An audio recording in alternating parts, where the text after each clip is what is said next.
Meus irmãos, que momento extraordinário, né? Nós procurávamos literatura para a escola bíblica discipuladora há algum tempo atrás, não encontrávamos, né, disponível na Junta de Missões Nacionais, né? A gente futucava aí, né, Cida?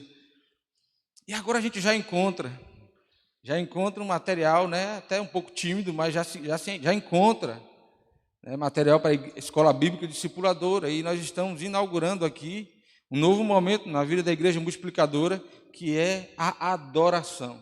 O papel do músico na vida da igreja que multiplica, que faz discípulos, que ama pessoas, que usa compaixão e graça. Quando eu vejo aquele coral cantando, eu vejo ali o quinto princípio da igreja multiplicadora: compaixão e graça. Então, nós celebramos ao Senhor, adoramos ao Senhor por estar aqui nessa manhã, nesse grande privilégio. Nós temos a nossa divisa lá em Atos 5, 46, 47, mas eu gostaria que você abrisse a sua Bíblia no livro de 1 Samuel, capítulo 22, versículo de 1 a 5. E aí eu fiquei perguntando a Deus, orei a Deus, e Deus colocou no meu coração Davi. Mas Deus, a gente fala tanto de Davi como adorador, como é que eu vou falar de Davi de novo, outra vez? Me dá outro nome. Aí vem Davi no meu coração, e acabou que eu não tive como fugir de Davi. Davi me perseguiu o tempo inteiro, e hoje nós vamos compartilhar com os irmãos. Eu acredito aquilo que Deus colocou no meu coração sobre a vida de Davi, sobre como adorador, como Deus tratou Davi, e o que Deus fez através da vida dele. E ele, como adorador, como ele se tornou alguém relevante, importante na nossa vida até os dias de hoje. 1 Samuel, capítulo 22, versículo de 1 a 5. 1 Samuel, capítulo 22, versículo de 1 a 5. Davi retirou-se dali e se refugiou na caverna de Adulão. Quando ouviram isso, seus irmãos e toda a casa de seu pai desceram ali para ter com ele. E ajuntaram-se a ele todos os homens que se achavam em aperto, e todo homem endividado, e todos os amargurados de espírito. E ele se fez chefe deles, e era com eles uns 400 homens.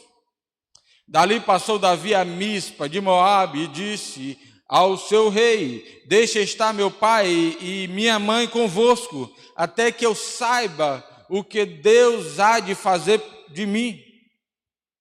Trouxe-os perante o rei de Moabe, e com este moraram por todo o tempo que Davi esteve neste lugar seguro.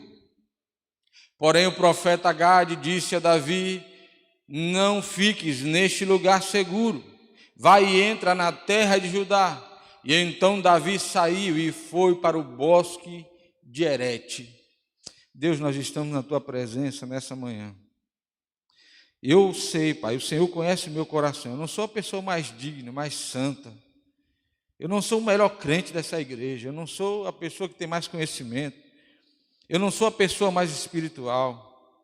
Eu sou um pecador miserável, que só vou entrar no céu porque a tua graça me alcançou. Mas eu te peço nessa manhã que o Senhor fale aos nossos corações, que os nossos ouvidos e os nossos corações estejam abertos para receber a porção da tua palavra, que nada nem ninguém venha nos impedir de ouvir a tua voz nessa manhã. É o nosso clamor, é a nossa oração. Nos ajuda nessa hora, em nome de Jesus, amém. Meus irmãos, Davi, ele vive alguns momentos distintos na sua vida. Primeiro, Davi é aquele menino esquecido nas montanhas, que cuidava de ovelhas, e ao chegar na sua casa, o profeta Samuel perguntando a seu pai Jessé: cadê os teus filhos? Está aqui os meus filhos. E o Senhor foi rejeitando um a um, e no final das contas, Jessé lembra de um menino que estava lá nas montanhas cuidando de ovelhas. Não, tem um menino que está lá nas montanhas cuidando de ovelhas. Enquanto seus irmãos estavam sendo preparados para ser soldados, preparados para a guerra, preparados para ser pessoas mais nobres, com um currículo mais relevante, para se tornarem pessoas mais importantes, Davi estava no frio das montanhas escrevendo salmos, estava enfrentando o urso, estava enfrentando o leão, estava enfrentando principalmente a solidão. Davi estava enfrentando o calor de 50 graus, de 60 graus durante o dia e o frio, com temperaturas negativas da noite. Davi é aquele menino solitário na montanha. Ele é o primeiro momento da vida de Davi. A Bíblia nos apresenta Davi como esse menino da montanha, como esse menino sozinho, como esse menino meio esquecido da família, que não tinha muita importância, que não tinha muito valor. Mas lá nas montanhas ele também escreve salmos, ele também faz canções de adoração ao Senhor. Lá nas montanhas também ele toca harpas, lá nas montanhas ele também adora ao Senhor. Segundo momento da vida de Davi, quando Davi é trazido das montanhas, quando ele retorna à casa de seu pai, quando ele é chamado, quando Deus manda chamar Davi. Porque às vezes nós pensamos nas pessoas mais prováveis e Deus escolhe as mais improváveis. E quando Deus escolhe alguém, se Deus escolheu você, Ele vai fazer um jeito de trazê-lo ao lugar onde Ele quer. E se nós resistirmos à vontade de Deus, sofreremos ainda mais, porque Deus faz o que Ele quer. Se Deus decidir te colocar em algum lugar, em alguma posição, tenha certeza, meu irmão que está em casa, tenha certeza, meus irmãos que estão aqui no templo, Ele vai nos trazer, Ele nos faz descer a montanha, porque Ele tinha um propósito para a vida de Davi. Davi era o mais improvável de todos. Eu posso me sentir nessa manhã o mais improvável. Você pode sentir a pessoa mais improvável. Mas se Deus te chamou, se Deus tem um propósito na sua vida, Ele vai te buscar na montanha. Ele rejeita todos os outros. E Ele vai te trazer para onde Ele quer que você esteja. E quando eu resisto, isso só gera mais sofrimento, porque Deus vai fazer. Aí Davi desce da montanha, o segundo momento da vida dele, ele é ungido por Samuel. Davi agora é ungido por Samuel, provoca a inveja dos seus irmãos. E que coisa estranha, o menos provável é ungido agora o futuro rei de Israel, porque Deus já havia rejeitado Saul a essa altura. Ah, irmãos, e quando alguém é ungido, no Velho Testamento não se fala em Espírito Santo, nem todas as pessoas tinham o Espírito Santo, mas o rei que era ungido, ele recebia o Espírito Santo de Deus na vida dele. Davi se tornou uma pessoa diferente dos demais. Davi agora é alguém que chega no campo de batalha para levar um lanche para os seus irmãos. Mas você pensa que Davi era assim porque ele era valente? Não, ele tinha o Espírito Santo de Deus dentro dele. Era a ação do Espírito Santo de Deus que moveu Davi, olhando para Golias e disse: quem é esse incircunciso? Davi desce o campo da batalha, vence Golias. Davi tem a sua ascensão no palácio. Davi se torna genro do rei. Davi se torna amigo do filho do rei, amigo de Jonatas. Davi toca a harpa para o rei. Davi se torna comandante das tropas do rei. Processo. Olha o processo da vida de Davi. Esse menino desconhecido na montanha, improvável, mas que era um adorador, que era alguém que adorava o Senhor, que era alguém que escrevia poesias para o Senhor. E aí, meus irmãos, ele tocava a harpa para acalmar um espírito maligno da parte de Deus. Interessante esse texto, né? Mas não vamos discutir esse texto, não é nosso objetivo. Mas existia um espírito maligno da parte de Deus. E Davi tocava a sua harpa. e aquele espírito se acalmava. Meu irmão, minha irmã, você que é adorador, você que é ministro, você que toca, você que canta, você que é de ministérios variados de arte, você que contracena, você que age, você não imagina o quanto nós podemos acalmar os demônios que estão, destruindo, angustiando as pessoas. Você não sabe o poder que Deus colocou em nós, quando nos deu dons e habilidades para acalmar os demônios que assolam o coração das pessoas. Se eu não tiver essa consciência, se eu não entender isso, se isso não ficar bem claro para mim, eu sou só um cantor, um músico, alguém que gosta muito do instrumento. E eu fico pensando, eu vejo vários testemunhos de cantores famosos da música secular. Você começou aonde? Na igreja. Você começou aonde? Na igreja.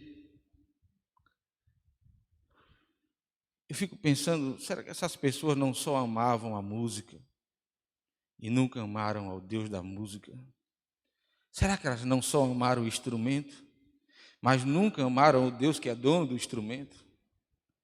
Será que eles não só amaram a igreja, a convivência na igreja, mas nunca amaram o Senhor da igreja? Será que eles não só amavam os elogios e o reconhecimento do pastor e dos líderes, mas não amavam o Senhor do pastor e dos líderes? Fico pensando, meus irmãos, ouvindo esses depoimentos, ouvindo esses testemunhos, fico pensando. E quando eu vejo alguém se afastar tanto do Senhor, as pessoas dizem, mas ele era crente, mas ele se afastou do Senhor. Ele nunca esteve, irmãos. Ele nunca esteve. Ser membro de uma igreja nunca significou ser um cidadão do céu, em época nenhuma da história. Entre a multidão que seguia Jesus, muita gente não foi para o céu. Entre os que se diziam discípulos de Jesus, fora os 12, entre aquela multidão de discípulos, que existia uma multidão de discípulos, entre pessoas que se converteram na caminhada com Paulo e com Pedro, nem todos se tornaram cidadãos dos céus. Será que eles estiveram? Eu penso que eles nunca estiveram. E Davi agora chega a um terceiro momento da sua vida. Davi está no palácio, Davi está confortável, Davi toca a harpa para o rei, Davi é alguém reconhecido, Davi faz parte da família do rei, Davi come na mesa do rei, Davi é amigo do filho do rei, ele toca a harpa para o rei, é uma pessoa íntima que participa dos momentos mais dramáticos da vida do rei. O rei começa a sentir ciúme de Davi. Ele percebe o carisma de Davi. Ele percebe a presença do Espírito Santo de Deus na vida de Davi. E como Saul já havia abandonado o propósito de Deus para a sua vida. E como Saul já havia desobedecido a Deus. Ele resolve agora perseguir Davi. E Davi desce a caverna. Ele desce a caverna vítima de ciúmes. Ele vai para Rabá, vai para Nobe, vai para Gate. Lá em Gate, entre os filisteus, ele tem que se fingir de louco para sobreviver. Daí ele foge para Adulão. E quando ele chega na caverna de Adulão, que na verdade é um complexo de cavernas no vale de Elá, bem próximo do Mar Morto, aquele complexo enorme de cavernas, que muitos estudiosos vão dizer que até hoje muitas cavernas daquele complexo não foram catalogadas, não foram descobertas, exploradas. Ele entra naquela caverna chamada Caverna de Adulão, daquele vale de Adulão, no vale de Elá, entra na caverna de Adulão. E quando ele entra, 400 homens entram com ele. Adulão significa justiça de Deus, esconderijo, refúgio. Adulão significa um lugar de esconderijo, um lugar de refúgio, um lugar onde Deus faz justiça. E eu ficava imaginando como Davi sai das montanhas, do frio, do cuidado com as ovelhas, de repente tem uma ascensão tão rápida ao palácio, como Davi se torna genro do rei, como Davi se torna amigo do filho do rei, como Davi era tão importante para o rei, porque só Davi conseguia acalmar o coração do rei. Como é que Davi agora vai parar na caverna de Adulão? Eu só tenho uma resposta, irmãos. Quando ele vai parar na caverna de Adulão, e eu fico pensando, ele foi ungido, ele tinha com ele o Espírito Santo de Deus. Uma coisa que eu tenho aprendido nesses anos que nós estamos vivendo aqui de igreja multiplicadora, quem anda com Deus, as pessoas querem andar com Ele. Se você anda com Deus, se anda com Deus, não se preocupe, as pessoas vão querer andar com você. Elas vão se sentir atraídas por você. Se eu ando com Deus, as pessoas se sentem atraídas por mim. Porque não é porque eu seja boa, isso ou aquilo, porque existe a presença de Deus em mim. E a presença de Deus é irresistível. Quem anda com Deus produz frutos do Espírito Santo de Deus. Quem anda com Deus muda ambientes. Quem anda com Deus muda a história de famílias. Quem anda com Deus abençoa a vida de casais.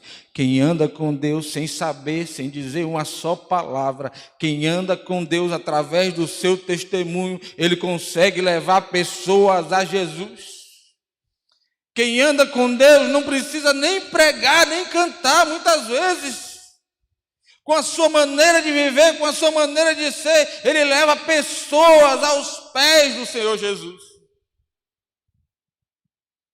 E quando Davi entra na caverna, 400 homens, depois vão chegar mais 200, vão se tornar 600, e aqueles homens eram homens rejeitados, e aqui Davi faz uma tipologia de Cristo.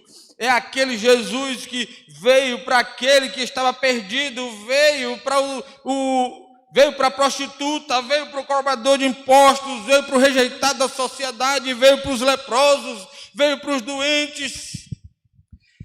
Davi recebe, assim como Jesus recebeu, todas as pessoas que a sociedade não queria.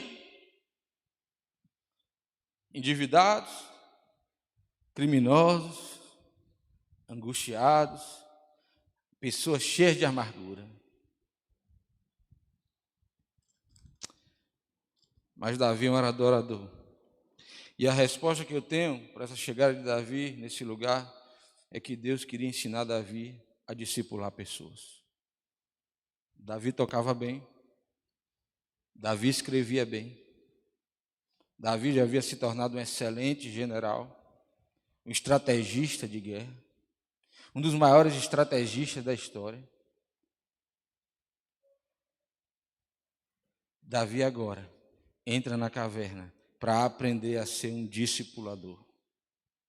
Sabe por quê, irmãos? Porque era muito mais cômodo Davi continuar tocando a harpa no palácio do rei.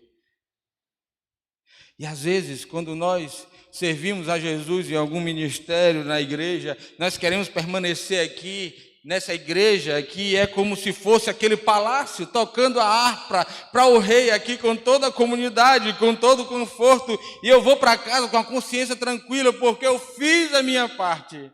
Eu adorei ao Senhor, eu cantei uma música, eu toquei, eu contracenei, eu participei de uma peça, eu cantei no coral, e eu vou para casa, sabe, com a consciência tranquila, com a consciência limpa, mas Deus deseja que saiamos do palácio, saiamos do templo, para que a gente entre na caverna de Adulão, no lugar dos excluídos, dos perdidos, dos doentes, dos que estão condenados ao inferno, daqueles que não têm esperança.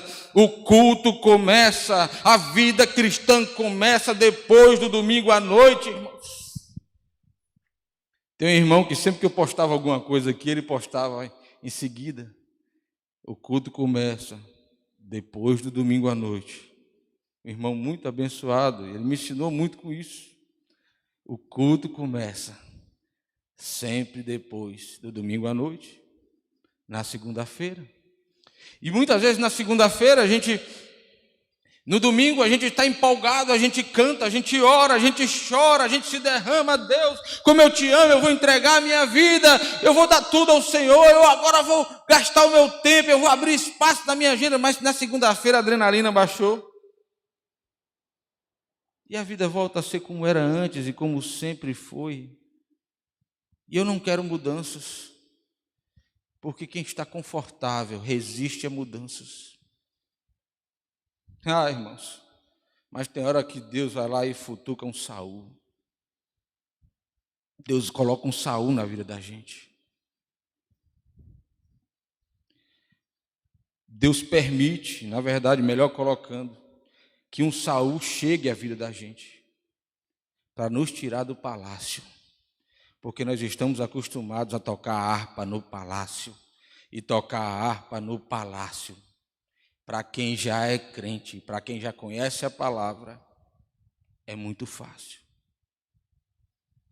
Quando eu vejo o coral cantando num presídio, irmãos, isso é algo extraordinário. Louvado seja Deus pelo ministério de música, pela vida do ministro Cláudio. Louvado seja Deus. Porque imagine, você ensaiar 3, 4 meses, e a gente cantar só para nós, com pouquíssimos visitantes que vêm à igreja no Natal, para cantar só para nós. Nós precisamos cantar aqui, ali e acolá. Essa mensagem não pode ficar aqui. Eu tenho que sair do palácio, eu tenho que parar de tocar harpa só no palácio e descer a caverna de Adulão para discipular. E Davi, nessa caverna, ele escreve 2 salmos, possivelmente. Salmo 57, versículo do 7 a 11. Salmo 57, versículo do 7 a 11, por favor, Nelson. Ele escreve o Salmo 57, possivelmente o Salmo 142. Davi, com aquele grupo de homens, ele adorava na caverna. Não sei se ele deu tempo de levar a harpa na fuga, se ele levou a harpa, mas ele adorava na caverna. E ele escreve 2 salmos. E ele diz: firme está o meu coração, ó Deus. Oh, aleluia. Lê esse texto, irmãos. Deixa essa palavra de Deus penetrar no seu coração. Firme está o meu coração, ó Deus. O meu coração está firme. Cantarei e entoarei louvores. Desperta, ó minha alma. Despertai, lira e harpa. Quero acordar a alva.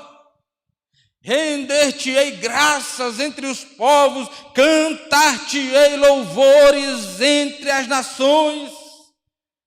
Pois a tua misericórdia se eleva até os céus.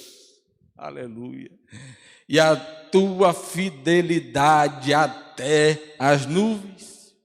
Sê exaltado, ó Deus, acima dos céus e em toda a terra esplenda a tua glória, aleluia, louvado seja o nome do Senhor para todo sempre. Alguém que está na caverna, alguém que está fugindo, alguém que está sendo ameaçado de morte, ele recebe 400 homens que estavam em aperto. Davi poderia dizer: eu não quero ficar aqui, eu não vou ficar aqui, eu já tenho problemas demais. São homens complicados, homens perseguidos, homens rejeitados.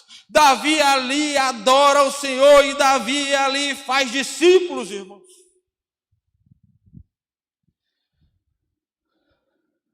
Salmo 142. Davi também escreve na caverna. Salmo 142, eu quero só ler o 1 e o verso 2. Poesias lindas, extraordinárias de louvor ao Senhor, cânticos que falam profundamente a nossa alma. Ao Senhor ergo a minha voz e clamo. Eu lembro daquele hino: com a minha voz ao Senhor suplico. Derramo perante ele a minha queixa, a sua presença, exponho a minha tribulação. Davi adora ao Senhor, Davi escreve salmos e Davi faz discípulos, porque ele transforma os homens rejeitados, os homens doentes, amargurados, sem esperança. Eles se tornam um grande exército, um valoroso exército do Senhor, e eles são conhecidos, muitos deles são conhecidos como valentes de Davi. Entraram para a história do povo de Israel como os valentes, como os servos mais leais a Davi, como os homens de confiança do rei, como os soldados mais especiais da nação. Davi fez discípulos, adorou e fez discípulos, indo e fazendo discípulos. Quando ele diz inde fazer discípulos, indo, caminhando e fazendo discípulos, adorando e fazendo discípulos, porque é muito bom tocar harpa no templo, é muito bom tocar harpa no palácio, é muito bom tocar harpa na nossa casa, com a nossa família. É uma maravilha, e eu preciso tocar harpa na minha casa, eu preciso tocar harpa na igreja, eu preciso adorar na igreja, eu preciso também. Eu não estou dizendo que não devemos adorar no palácio, no templo, na igreja, mas se nós adorarmos só na igreja, não faremos discípulos. Sabe, irmãos, nós vivemos uma geração, e eu vivi o início, o final dessa geração onde existiu o pai na fé. Algumas pessoas aqui ouviram essa expressão há muito tempo, eu tenho um pai na fé. Eu tive um pai na fé, uma pessoa que gastou tempo comigo, uma pessoa que me acompanhou, uma pessoa que me inspirou ao ministério pastoral, através da vida dele, do comprometimento dele.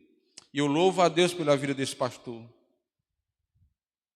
Mas hoje os pais na fé estão em extinção. Sabe por que nós temos muitos crentes defeituosos? Sabe por que a gente recebe tanta gente complicada para conversar? Sabe por que tantas crises? Falta discipulado na igreja, falta discipuladores.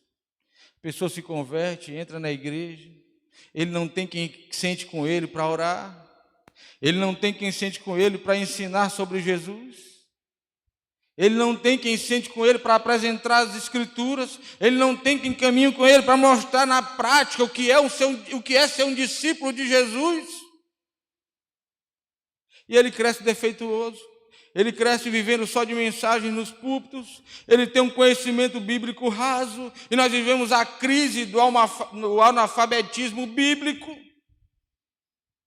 Triste quando a gente pede até para alguns irmãos citarem um texto, muitos irmãos não conseguem. Falhamos, irmãos. Nos preocupamos demais com o palácio, com o templo, com o evento, com a festa, com a programação, com a perfeição da música, e devemos nos preocupar com isso.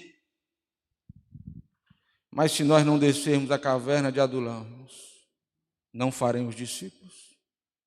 Davi forjou um caráter na vida daqueles homens. Davi devolveu a esperança àqueles homens. Davi deu um sentido à vida daqueles homens. Sabe, meu irmão, minha irmã, você que está em casa, Davi desce a caverna, transforma a caverna no lugar de adoração.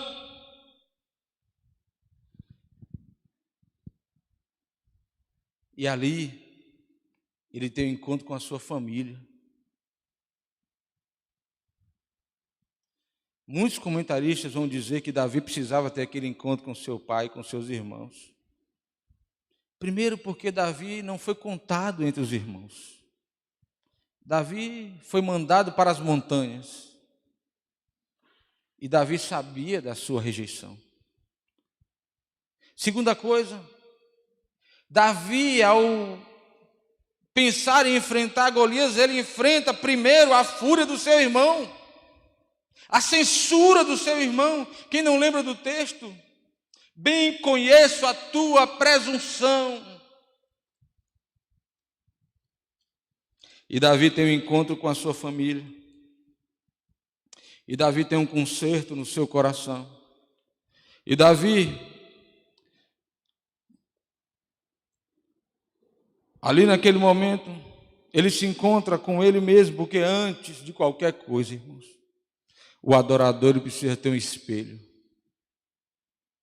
Não só o espelho para ver o corpo dele, para ver se ele tem um corpo ideal. O adorador precisa ter um espelho espiritual. Um espelho onde ele enxerga a sua própria alma. Antes de qualquer coisa, o adorador deve ser um crítico, um avaliador de si mesmo. Sabe, irmãos, não tem sentido algum estar aqui no púlpito, não tem sentido algum estar tocando, contracenando, fazendo, sabe, arte de várias maneiras, e você pode adorar a Deus de várias maneiras. Meus irmãos, não adianta estar no coral se primeiro eu não tenho um espelho espiritual onde eu olho para a minha própria vida e avalio se os caminhos que eu tenho tomado, se as minhas prioridades têm sido as prioridades do Senhor. Ou se eu guardo alguma mágoa, algum rancor, algum sentimento que não agrada a Deus.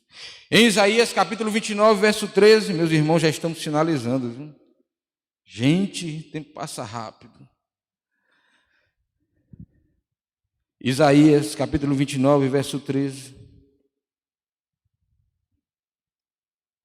O Senhor disse: visto que esse povo se aproxima de mim, e com a sua boca e com seus lábios me honra, mas o seu coração está longe de mim, e o seu temor para comigo consiste só em mandamentos de homens, que maquinalmente aprendeu.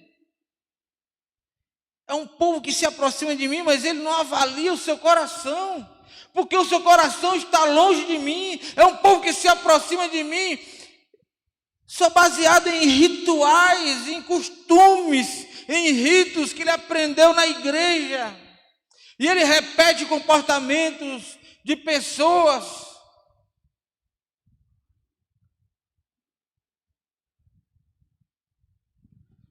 Teve uma época que nas igrejas era muito engraçado.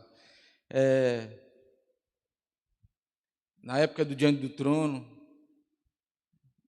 praticamente algumas igrejas cantavam só diante do trono. É impressionante. Não sei se aqui em Feira teve isso, com certeza aqui não teve. Mas na Bahia a gente passava pelas igrejas, muitas igrejas cantavam só diante do trono. E o povo chorava igual na Paula Valadão. As mulheres choravam igual a Ana Paula Valadão. Um ritual vazio, repetitivo. Talvez ele estivesse até chorando de coração, não sei, alguém. Mas o adorador, ele precisa ter um espelho espiritual. Ele precisa olhar para a sua própria vida. Ele precisa visitar o seu coração, a sua alma. Porque senão ele será um adorador vazio e nunca fará discípulos. Irmãos, me amedronta porque Deus vai cobrar de nós. Deus vai cobrar de nós, discípulos. Deus não vai perguntar quantas canções nós cantamos. Deus não vai perguntar se eu participei do ensaio do coral. Deus não vai perguntar se eu escrevi uma peça, se eu compus uma canção.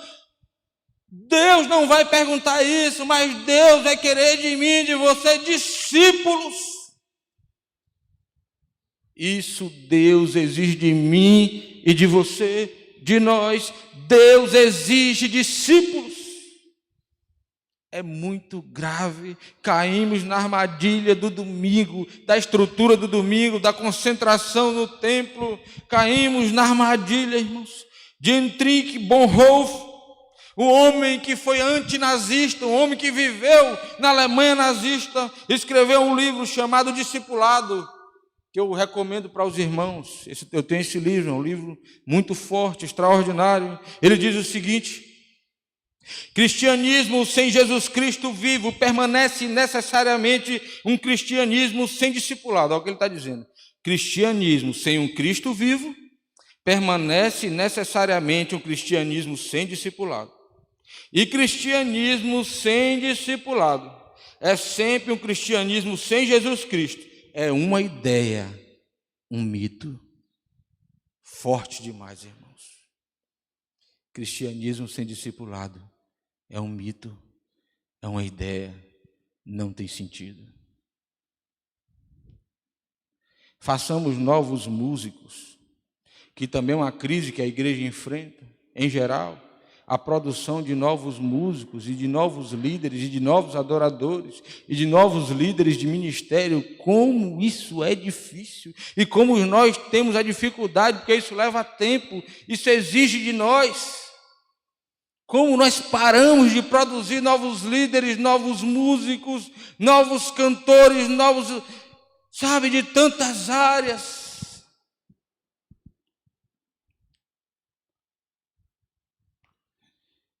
E aí, meus irmãos, Jesus, quando encontra a mulher samaritana, que ele acolhe aquela mulher, que ele apresenta ao reino de Deus aquela mulher no capítulo 4 de João, e aquela mulher se torna na maior adoradora de Samaria.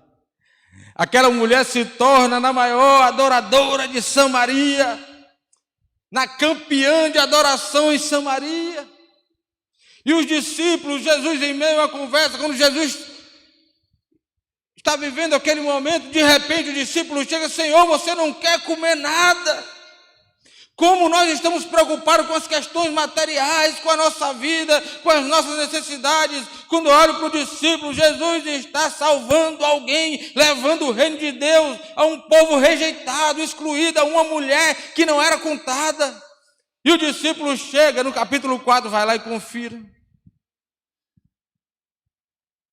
Logo após aquele momento, o discípulo chega e diz: Jesus, o Senhor tem que comer alguma coisa. Como nós estamos tão preocupados com as nossas necessidades, com as nossas prioridades. Sabe o que Jesus diz a ele? João 4,34. João 4,34. É um texto muito forte ao meu coração. Quando ele disse-lhe Jesus: a minha comida consiste em fazer a vontade daquele que me enviou e realizar a sua obra. Louvado e engrandecido seja o nome do Senhor. Meus irmãos, Davi desceu à caverna, adorou e formou discípulos. Não existe uma coisa sem outra. Por outro lado, não existem músicos, não existem artistas, não existem pastores, existem adoradores. Todos nós somos adoradores. E a adoração não acontece só no templo, acontece a semana inteira, 24 horas, 7 dias por semana. E talvez na minha rua, na minha vizinhança, tenha alguém vivendo na caverna de Adulão. E a maior prova de amor ao Senhor é quando eu vou a essa pessoa e digo: Jesus ama você. Como Ele me amou, Ele ama você. A maior prova de amor a Deus, me escute você que está em casa, é quando eu saio da minha casa, saio do meu comodismo e vou dizer às pessoas: Jesus ama você porque Ele me amou. Eu não era nada, eu estava perdido, mas Jesus pode salvar, restaurar e te devolver a esperança. Essa é a missão do adorador, através da música, através dos relacionamentos, no seu dia a dia, na sua casa, na sua família, no seu trabalho, onde quer que ele esteja. O adorador adora fazendo discípulos do Senhor Jesus. O adorador gera vida, vida abundante na vida das pessoas. Eu quero orar com você nesse instante. Mas eu gostaria que, se você puder, você que está em casa também, eu gostaria de me colocar de joelho nesse instante. Colocar a minha vida e a sua vida diante do Senhor como adorador do Senhor. Eu quero adorar e quero ir à caverna de Adulão. Quero fazer discípulos, quero levar esperança às pessoas. Eu quero adorar, mas quero cuidar daqueles que estão tristes, amargurados, em aperto. Eu quero adorar, eu quero levar a canção, eu quero levar consolo, eu quero tocar minha harpa para acalmar os demônios da alma dos meus irmãos, dos meus vizinhos, dos meus amigos, mas eu quero também descer a caverna para fazer discípulos. Nós vamos orar ao Senhor nesse instante. Eu gostaria que você colocasse a sua vida diante do Senhor. Pai, nós nos humilhamos na Tua presença. Nós agradecemos, meu Pai, pela Tua palavra, porque nós não somos dignos. Agradecemos, ó Pai, porque como o Senhor, um Deus tão grande, como um Deus tão grande, pode se importar conosco. Como um Deus tão poderoso pode lembrar de mim, pode lembrar dos meus irmãos. Eu te peço perdão, meu Pai, porque muitas vezes somos extraordinários. Somos pregadores, somos coralistas, somos músicos, somos atores, somos roteiristas, somos dirigentes, somos líderes extraordinários. Mas infelizmente, somos tudo isso menos discipuladores. Oh Pai, nos ajuda a sermos adoradores de verdade. Nos ajuda a ser adoradores que fazem discípulos, adoradores que amam pessoas, adoradores que servem a Deus e amam mais a Deus do que o seu instrumento, que amam mais a Deus do que o seu talento, do que o seu dom. Adoradores que não se sentem tão importantes, mas que se humilham, que reconhecem a grandeza de Deus. E ele recebeu aquele dom para glorificar a Deus e para salvar pessoas. Oh Senhor, nós queremos ser aqueles adoradores que adoram em espírito e em verdade. Nós queremos ser aqueles adoradores, ó Pai, que as pessoas querem andar conosco. Nós queremos ser aqueles adoradores cheios do Espírito Santo. E onde quer que nós estejamos, a nossa vida seja como um imã, que as pessoas queiram estar conosco. Porque o fruto do Espírito Santo de Deus está presente em nossas vidas. Oh Pai, ouve a nossa oração nessa manhã. Cada irmão que se prostra, cada adorador, oh Senhor, ouve a nossa oração. Tem misericórdia de nós. É o nosso clamor, é o nosso pedido ao Senhor nessa manhã. Em nome de Jesus. Amém.